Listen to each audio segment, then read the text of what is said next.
我覺得我係一個算係幸運嘅人，因為有同事介紹咗我嚟呢度。真係呢度完全冇同席，可以專心投入翻自己嘅工作啦，享受翻自己嘅生活啦。咁呢個係自己而家最欣喜嘅一樣嘢咯。平時翻工，譬如拎咪啦，咁一拎嘅時候就係呢個位痛咯。咁你就好多時會遞高手寫嘢啦。咁啊，全部總之遞手各樣嗰啲都係呢個位，都係呢度痛。咁我喺學校裏邊咧就係數學科科主任嚟嘅，咁啊最主要負責成間學校嘅數學科嘅發展啦。咁另外咧我就係負責學校嘅 SEN 嘅，所以我比較少嘅課堂而做好多行政嘅工作。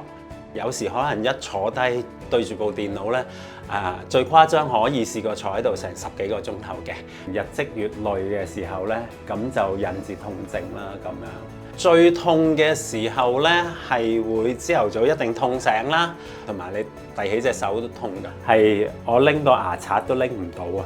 對住電腦做嘢，你都仲可以用多啲左手撳，但係上堂教書你寫黑板都好。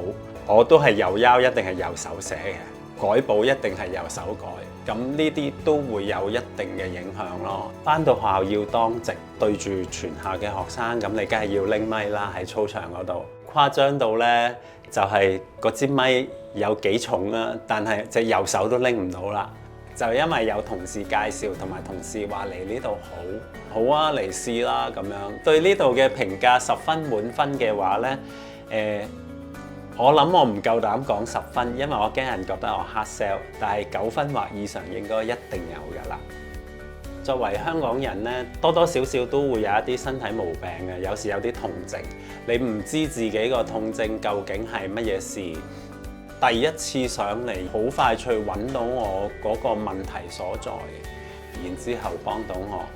針對我嘅需要去同我做翻呢一個嘅治療啦，咁令到我可以咧就係可以講真係對症下藥嘅，而呢個係俾到我自己最大嘅信心咯。一個好大嘅分別即刻當晚發生就係我可以一覺瞓到第二朝，打後繼續做 treatment 嘅時候咧，真係覺得自己嘅身體改善緊。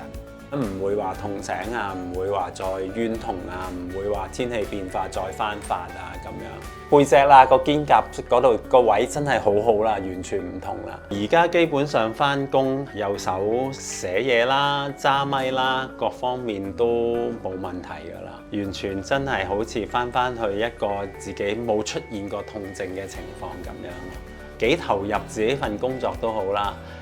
始終會有退休嘅一日。如果到退休之後，你先至發覺你捱壞咗自己，到時你不停咁只係為咗照顧自己嘅身體而煩惱，冇機會去到享受人生嘅話呢，我自己會覺得呢個會係我人生嘅遺憾啦。趁而家可以搞好自己嘅身體，希望到時可以享受一個美滿嘅退休生活。